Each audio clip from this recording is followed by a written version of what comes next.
Donc, bonjour à tous, on se retrouve pour la troisième vidéo de la série d'explications de règles avec les spécificités du village. Donc le village, comme je l'ai déjà dit, c'est une zone pacifique, c'est une zone paisible où on ne va pas faire de combat. Dans le village, qui est un village humain, on va devoir séduire les humains. Parce que des humains qui sont séduits par vos déesses, c'est des humains qui vont prier pour vos déesses, et vont prier pour vous, et pas pour l'adversaire. Et si l'humain prie pour vous, vous allez avoir des buffs, des bonus. Et chaque quartier, donc quartier numéro 1 ici, quartier numéro 2, numéro 3, numéro 4, chaque quartier que vous allez avoir conquis va vous donner un buff différent. Donc ce qui va être très important dans le village, ce n'est pas l'attaque et la défense comme c'est le cas ici, dans la voie centrale. Dans la voie centrale, c'est l'attaque qui est très importante pour gagner les combats et pour marquer des points de victoire. Ici, ce qui est très important pour prendre le dessus et pour avoir tous les bonus, ça va être la vitalité. C'est la vitalité qui représente la séduction de la déesse. Donc la vitalité, pour rappel, c'est la troisième caractéristique, c'est le cœur, les points de vie. Donc quand vous posez une déesse dans un quartier, par exemple ici, le premier quartier, les bains publics, on va comparer votre vitalité avec la vitalité de l'adversaire. Donc là, admettons qu'il n'y ait rien, qu'il n'y ait personne. L'adversaire n'a encore rien posé dans les bains publics. Vous avez une vitalité de 3, l'adversaire a 0, donc c'est vous qui arrivez à séduire les villageois. Voilà, c'est aussi simple que ça. C'est vous qui avez immédiatement le bonus du quartier. Sachant que les bonus du quartier prennent effet en début de tour. Donc vous allez forcément jouer pendant votre tour, donc le bonus ne sera pas actif immédiatement. Le bonus sera actif au début du tour prochain. Ça permet à l'adversaire de réagir, d'essayer de vous disputer le quartier, d'essayer de le reprendre ou de vous empêcher de l'avoir. Donc quel est l'effet du quartier numéro 1? Tout simplement, le quartier numéro 1 va vous donner un mana en plus tous les tours tant que vous avez la possession de ce quartier. Tant que les déesses prient pour vous, tant que les humains prient pour vos déesses, sans rien faire à tous les tours automatiquement, vous gagnez un mana de plus. Donc on avait expliqué le mana à chaque tour, c'est le numéro du tour que vous recevez en mana. Donc au tour 3, vous allez avoir 3 mana. Si vous avez les bains publics, vous en recevez 4. Donc voilà pour le bonus des bains publics. C'est un bonus très important, il peut permettre de prendre un avantage assez considérable puisque bien sûr à chaque tour, le bonus fait toujours un mana en plus. Donc après plusieurs tours, vous allez avoir plusieurs manas d'avance sur votre adversaire. Ça peut faire basculer la partie.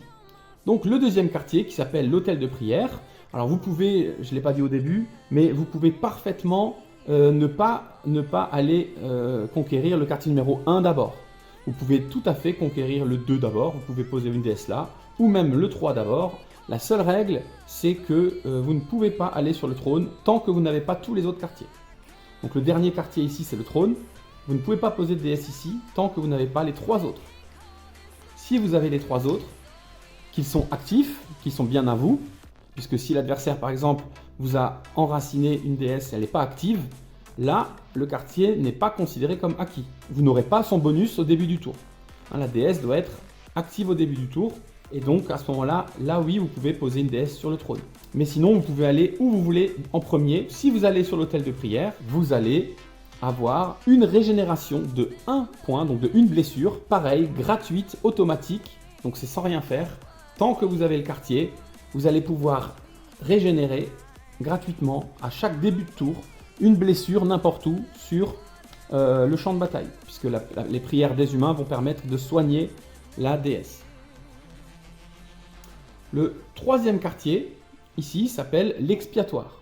Donc l'expiatoire, c'est une zone, c'est un hôtel de malédiction. Et ici, vous allez en fait, les humains vont prier pour maudire les déesses adverses. Chaque début de tour, les déesses vont perdre un point de vie. Vous dites à votre adversaire, j'ai l'expiatoire, tu dois perdre un point de vie, et c'est l'adversaire qui va enlever son point de vie où il le souhaite.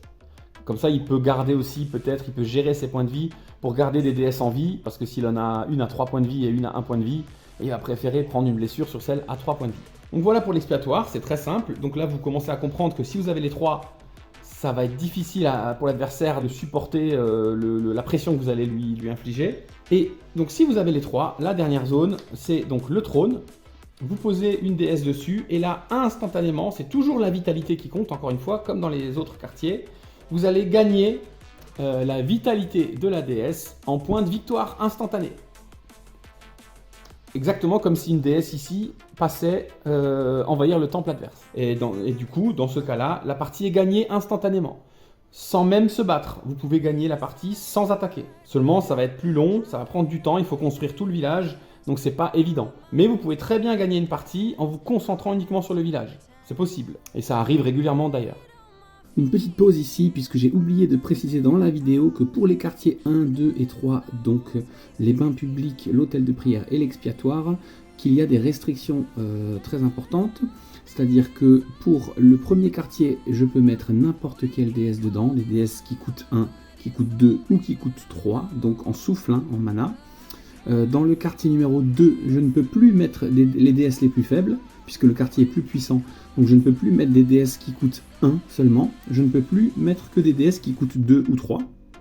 Et dans le quartier numéro 3, je peux uniquement mettre des déesses qui coûtent 3 souffles. Voilà, sur le trône, je peux mettre n'importe quelle déesse, bien sûr, des 1, des 2 ou des 3. Mais dans le premier quartier, les bains publics, c'est 1, 2 ou 3. Dans le deuxième quartier, c'est 2 ou plus. Dans le troisième quartier, c'est 3 ou plus. Dernière chose que je voulais vous dire, comment est-ce que on peut reprendre le village à quelqu'un? Bien, c'est tout simple. Si l'adversaire joue sur le même quartier que vous, une de ses déesses à lui, donc sur son playmat, il va jouer une déesse. Si vous avez 3 vous en vitalité et qu'il a aussi 3, le quartier est considéré neutre, il n'appartient à personne. Et vous allez devoir jouer un soutien, comme on l'a vu tout à l'heure.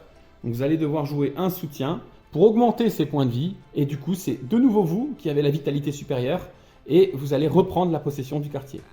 Et donc ici ça va être une bataille d'influence, une bataille de séduction plutôt, en l'occurrence, pour reprendre le contrôle d'un maximum de quartiers. Voilà pour les grands principes du village.